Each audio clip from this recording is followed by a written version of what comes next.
Coming up on News 11, Chautauqua Lake teacher wins award, a landmark social media trial hits the courts, and Lindsey Vonn sustains a serious injury at the Olympics. All this and more, News 11 starts right now.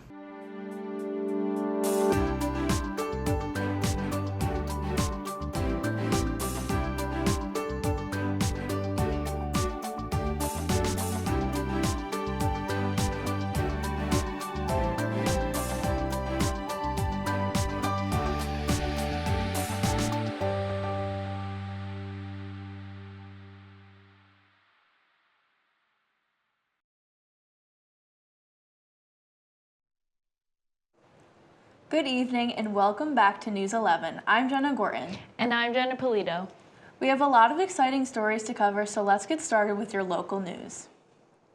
A dozen SUNY Fredonia students got a once-in-a-lifetime experience when they traveled to the Super Bowl last Sunday. The students, all involved in the sports management program, traveled with Associate Professor Carrie Fisher and Lecturer Ed Croft from the Department of Applied Professional Studies to work with On Location on Super Bowl Sunday. The group left last Thursday, February 3rd, and returned yesterday after spending a week working with On Location, a hospitality partner for the Super Bowl. Through an arrangement with the NFL, the students were paid to work the before-game shift on Super Bowl Sunday, helping to offset the $1,000 cost to the students. This cost was already half covered by the SUNY Fredonia's Provost Fund for Experiential Learning. This year's trip is the fifth group that Dr. Fisher has taken to the Super Bowl to see how large sports events are managed. Alex Smith, one of the seniors who has now participated in 3 Super Bowl experiences, said, quote, "This trip has created unforgettable memories, bonds, and experiences that highlight and give you glimpses into all-around aspects of working in sports at the most recognized event in the world," end quote. The Fredonia Central School District is making strides towards some much-needed facility improvements on their buildings. In December of 2024, district voters approved the Phase 1 build with a budget of over $3 million. Over $1 million of that funding will go towards roofing improvements by Tremco Roofing and Building Maintenance. Playground upgrades costs consisting of new equipment, safety measures, and installation will also total over $1 million. Additional improvements will be made to HVAC systems, electric, flooring, and monitoring systems. The entire project proposition was proposed at just over $22 million. However, only one phase was passed. The town of Dunkirk has been working towards a resolution for its waterline issues since 2020, and the town board has just taken another step forward to push for the Shorewood Water Project to continue. In March of 2022, the town of Dunkirk held a public hearing in which they presented with an engineer the necessary water improvements that need to be made within the district. Following the hearing, the town board elected to move forward with the project and set the project cost to not exceed $2,295,000. The town has also secured more than $1.3 million in grant funding through the New York State Environmental Facilities Corporation, but the project has still yet to break ground. This is due to easements, as the project is set to work on many narrow roads, some of which are private property to residents in the area, and for the work to proceed, the town must obtain permanent easements. Some of these roads have been developed and maintained by residents for roughly over 100 years, making the process even harder. In order to remain eligible for the grant funds, the town has received the project must enter a finance agreement by September 30th of 2026. Due to the time crunch, the town board went to its, quote, last resort, end quote, of eminent domain proceedings to secure the necessary easements. The improvements for this project would be made to the water system already in place and would address connection problems, water main breaks, and inadequate flow, also ensuring for proper fire protection. Centaur Stride, a writing and educational group, is calling for volunteers, educators, and all other organizations or individuals who are looking to collaborate. The group was founded in 1994 with the mission to educate both inside and outside the classroom. The program has historically been run by volunteers who lead students through an immersive and interdisciplinary study of the natural world. They believe that their work is not done, but they need involvement from the community.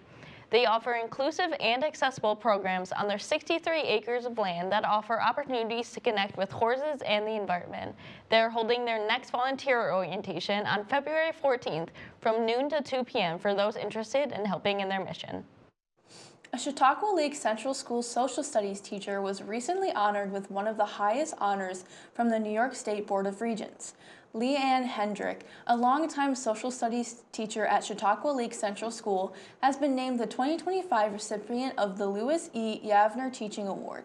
This award recognizes a teacher who has made exceptional contributions to education about the Holocaust and other violations of human rights. During her time at Chautauqua Lake, Hendrick's teaching has prioritized learning experiences that go beyond the textbook, having students study diaries, testimony, and other primary sources to help them reflect on how history connects to the modern world. Her teaching also centers on empathy, critical thinking, and helping adolescents' lives and experiences beyond their own. Hendrick is also responsible for creating the school's Holocaust, Human Rights, Genocide Studies honors course and helped grow what began as a local class into a countrywide effort involving multiple school districts. She currently leads the professional development for educators, builds partnerships with the Hebrew Congregation of Chautauqua, and national organizations like Facing History and Ourselves. Hendrick herself has said that being presented with the prestigious award is an honor and is more important now than ever, stating, quote, "At a time when truth and empathy are urgently needed, this honor reminds us that education remains one of our most powerful tools," end quote. Last month, the Chautauqua County American Legion honored James Lemansky of Dunkirk American Legion Post 62 with the Legionnaire of the Year award at their monthly meeting. Lemansky first served as an Army radio telephone operator for 14 months in Vietnam before an honorable discharge, and then served over 20 years for the New York Army National Guard as a readiness non-commissioned officer until retirement. Since then, Lemansky has spent over 40 years supporting veterans and their families throughout the country, and for the past 10 years has been teaching flag education to 4th grade students throughout northern Chautauqua County, where he provides training on proper etiquette, disposal, handling, and the meaning of the flag. With the American Legion, Lemansky served in leadership positions such as Post 62 Commander, where in 2020 he became the first and only Chautauqua County American Legion Commander to serve 2 consecutive years in that position. Lemansky has dedicated his life to maintaining the promise to promote Americanism through selfless service to his community, state, and nation. A major waterline break flooded parts of North Buffalo last week. Flash flooding occurred after a 36-inch pipe burst underground. This flash flood occurred at 8:45 p.m. and water got as high as 4 feet. The fire department responded swiftly, pulling 8 people from vehicles and rescued a multitude of others from a bus that fell into a sinkhole. First responders also rescued 26 people from the nearby neighborhood. The water flooded several blocks and was not the only water main break in the city. With the Winter Olympics in full swing, the Buffalo Curling Club is prepared for their influx of interest in the sport. Board members have noted that the Winter Olympics is an exciting time for the club as community involvement always increases. To introduce more people to their facilities, they will be hosting an open house this Saturday, February 14th. Their club has 4 lanes to play on, as well as the warm bar room. They highlight that they have programs for youth players, veterans, and those who have accessibility aids, such as wheelchairs. The open house will have opportunities to learn at different stations, as well as to sign up for future classes or reserve the lanes for private use. And when we return, we will have your national stories. We'll be right back.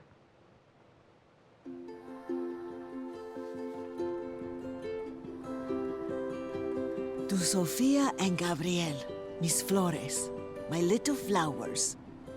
Even though these old knees can't follow on your adventure to the forest today, these flowers represent my love, so you can take me with you wherever you go, near or far. These stitches and threads join us together. Me, your mother, and both of you. And wherever you see a flower, a bird, a beautiful tree, know that my love is with you as you bring our colorful stories to the world. Make the forest part of your story at a park near you. Find one at discovertheforest.org. There was an old woman who lived in a shoe. She had so many children, she didn't know what to do.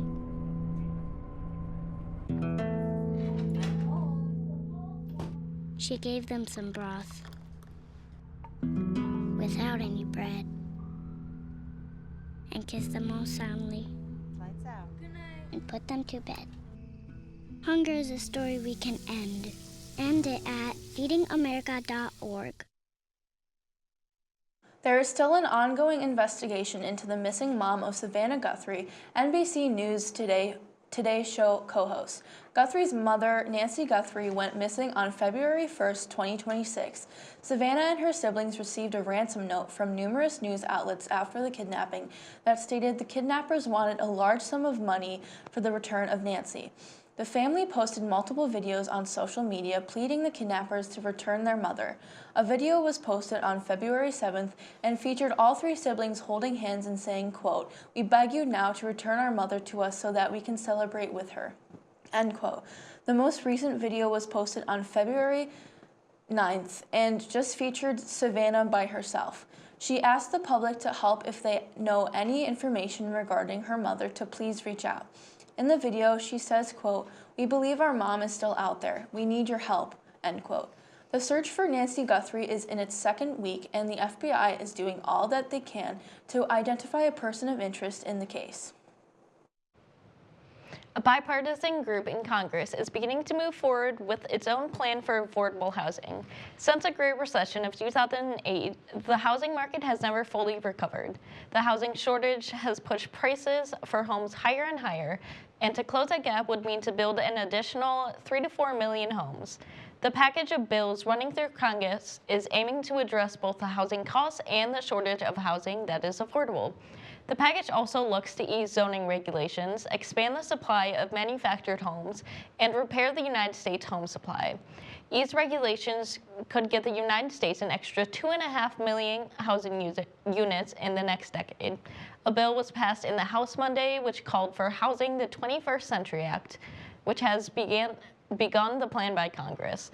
That bill will be followed by a bipartisan bill in the Senate, which is expected to get a vote within the next few weeks. Supporters of the plan by Congress have said that this package of bills is one of the most significant housing reforms passed in more than a decade. Lawyers representing a 20-year-old woman are arguing that companies like Meta and YouTube created with harmful features that impact young people's mental health. The Los Angeles case began opening statements on Monday. The plaintiff, Kaylee, and her mother are allegedly that the platforms are intentionally addictive, causing Kaylee to develop body dysmorphia, anxiety, and suicidal thoughts. Meta and YouTube plan to argue that these are issues caused by home life, not social media usage. Many parents and advocates have called for more safety precautions on these apps for those that are young and impressionable, being shaped by them. App developer executives claim that they have enough restrictions such as content warnings and reminders for users to take breaks. YouTube and Meta lawyers argued on Monday that their apps are designed to be a healthy outlet and support for young people, and Kaylee's case of mental health is solely derived from her home environment. Kaylee's mother claims that the app restrictions are not enough to curb teens' addictions, and the more time spent, the worse she got. The trial is expected to continue and will be a landmark case in social media usage and mental health. On Friday morning, Logan Hayes, a man from Stuart, Florida, saved a pregnant woman from a sinking car.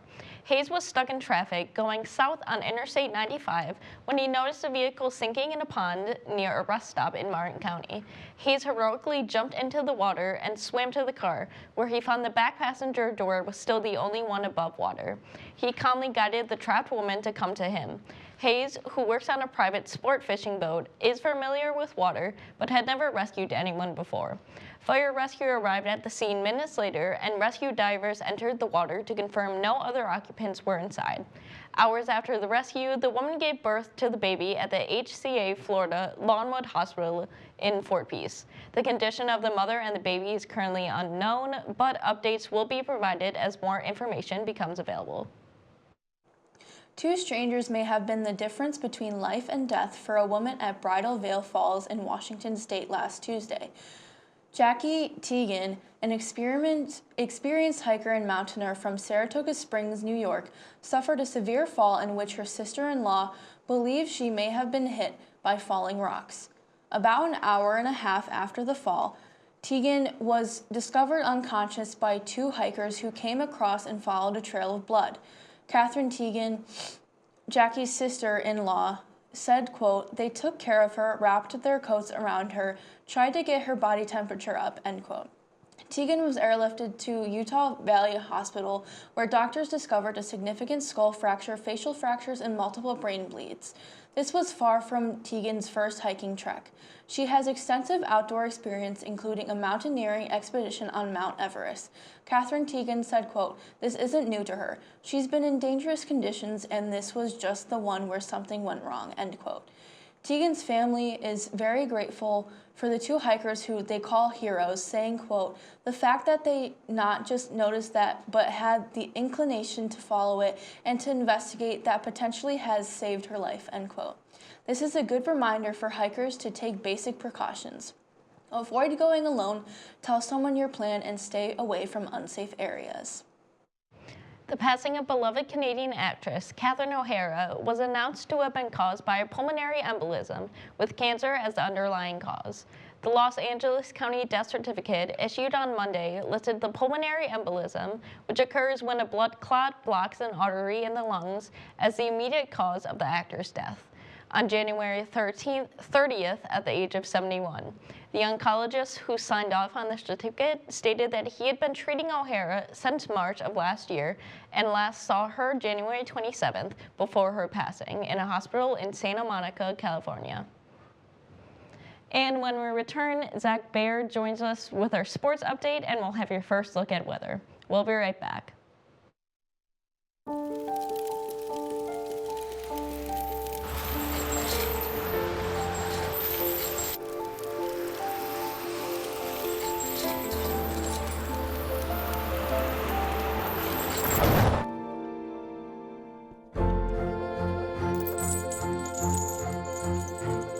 Did you know dragging chains can spark a wildfire?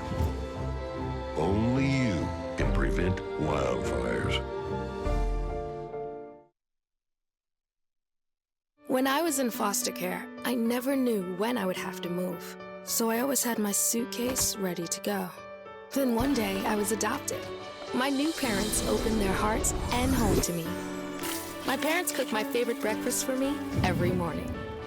My parents take me on trips I never thought I would go on. They gave me a home and an even better reason to use that suitcase.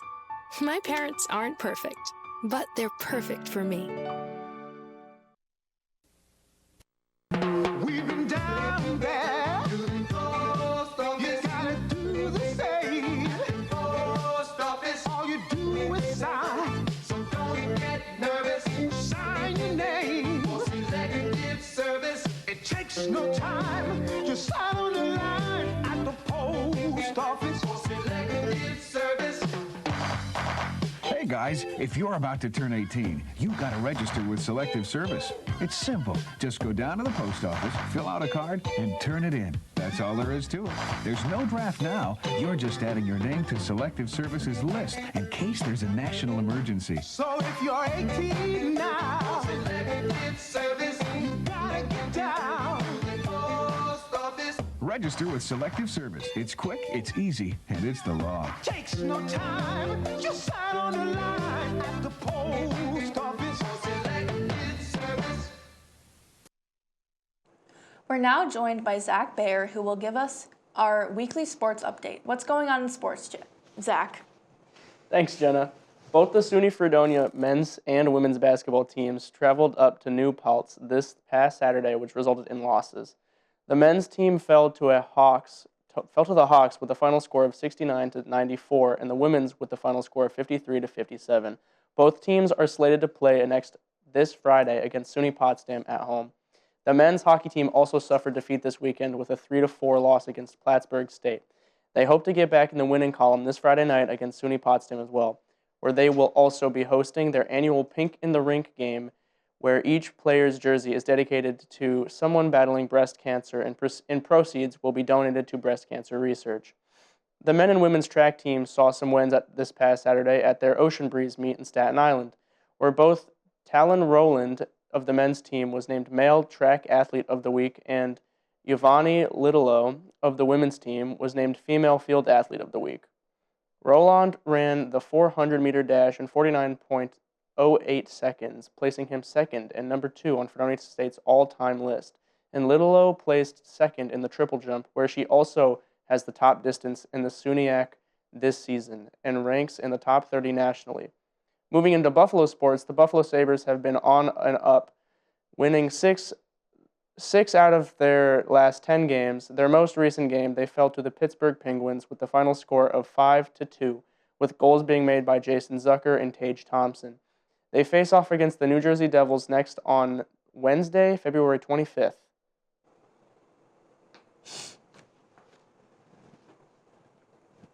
And now I'll toss it back over to Jenna for our weather forecast. What do you have for us, Jenna? Thank you, Zach. We're finally starting to see that winter weather begin to warm up today, with a high of 28 degrees and a low of 21. As we head into the night, we have a 40% chance of seeing some snow showers. Tomorrow will be a little bit colder with a high of 25 degrees and a low of 17. We will see cloudy skies throughout the day with a 23% chance of snow showers. This weekend will start to warm up, so stay tuned for our weekend forecast. And when we return, we have our international headlines. We'll be right back. This one's for the real ballers and shot callers, the Sisterhood of Women in Tech. They're discovering cures, building apps, and programming the blockchain. They're CEOs, worldwide hustlers who can make it rain. They're tearing down the old boys club and seeing big gains. Because when women in tech come together, you know they make that change.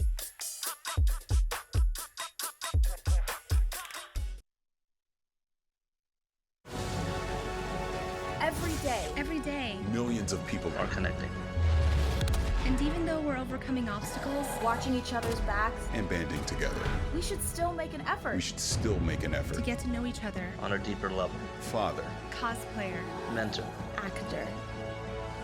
It's time we take a step forward. Come together. And discover how accepting our differences can make us stronger.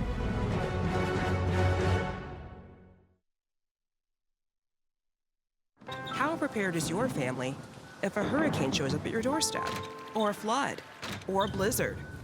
You can't just turn away a natural disaster. That's why it's important to go to ready.gov/plan now. It has the tools and tips you need to make an emergency plan with your family. So if disaster comes knocking, let's go. You'll be ready to help keep your family safe. It's just a pizza. Yes. Make a plan today.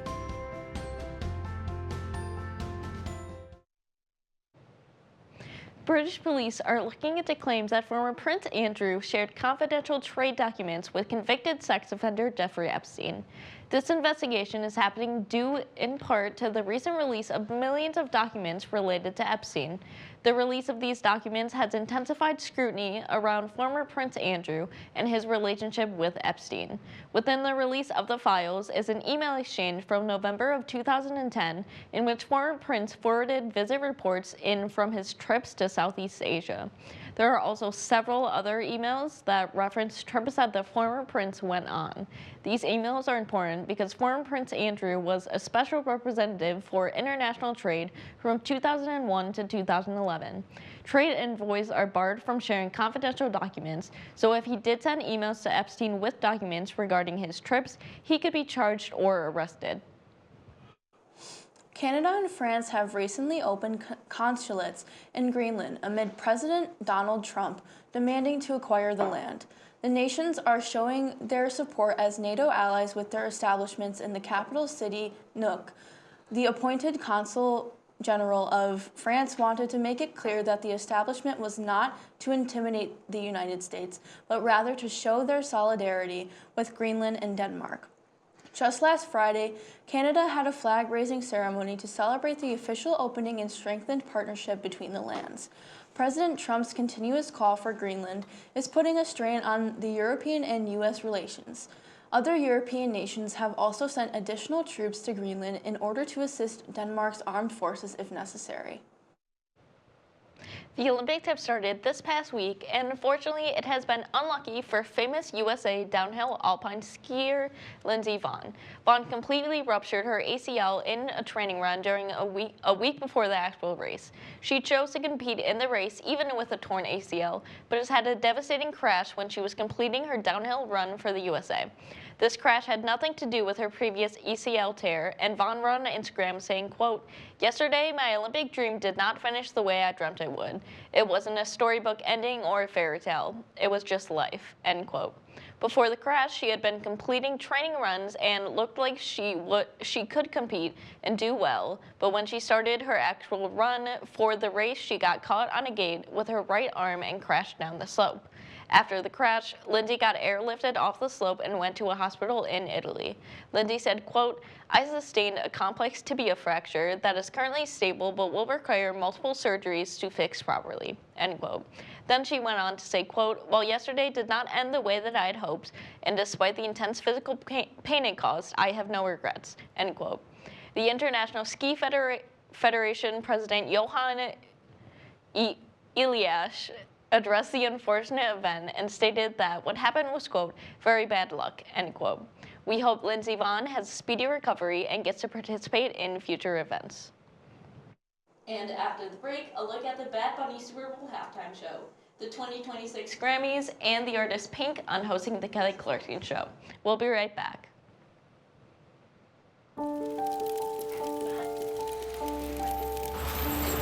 Shouldn't be.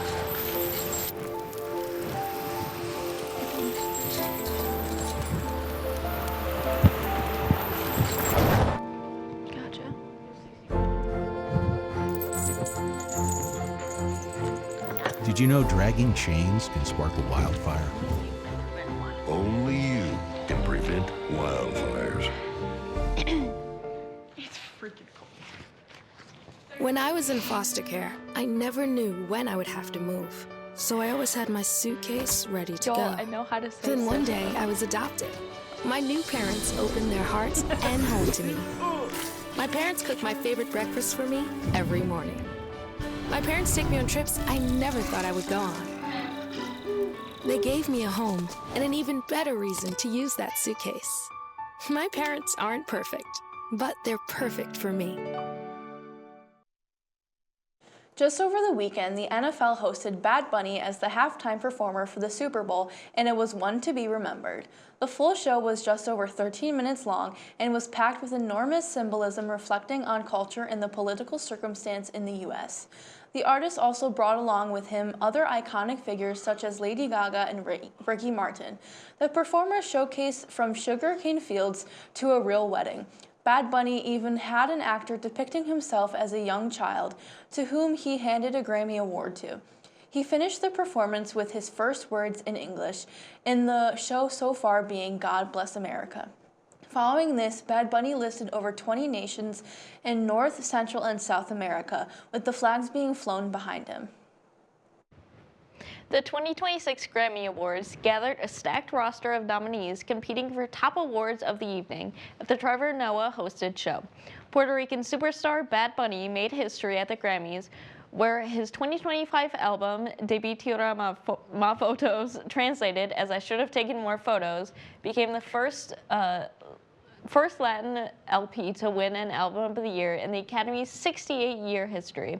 Other big winners throughout the night included rapper Kendrick Lamar, who alongside collaborator SZA won Record of the Year for the 2024 song Luther, which they accepted from Cher.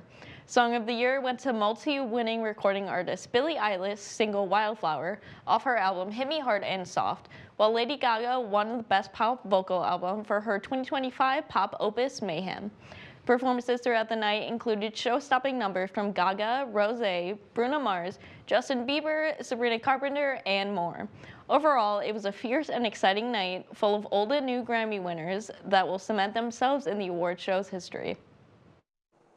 American singer-songwriter Pink is stepping in as guest host for The Kelly Clarkson Show during Women's History Month. The singer, who's previously been on the show in 2023, will be taking over as MC of the daytime Emmy-winning talk show for a full week beginning March 2nd. Her episodes will specifically celebrate women who strive to make the world a brighter place. The episodes will include a mix of surprise performances, conversations with women in the entertainment industry, and segments spotlighting individuals who are making positive changes in their local communities. In a statement, Pink said, quote, "I've played stadiums and danced on the side of buildings, but stepping into guest host for my girl Kelly Clarkson is a brand new feat. Let's celebrate women, joy, resilience, and whatever else comes our way," end quote.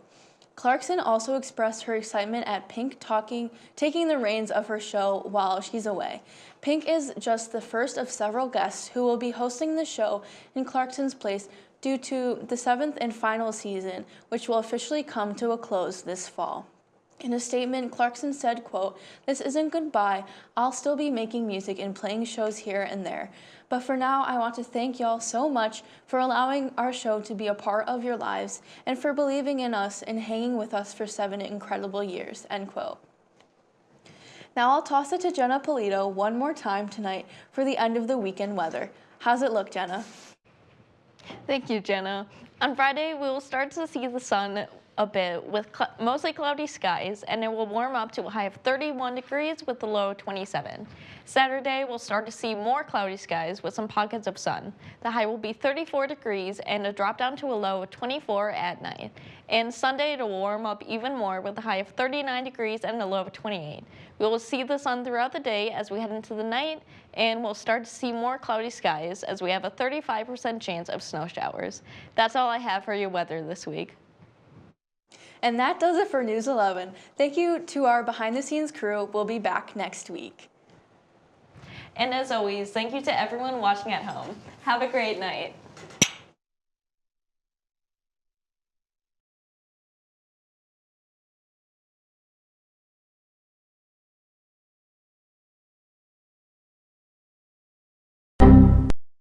Huh?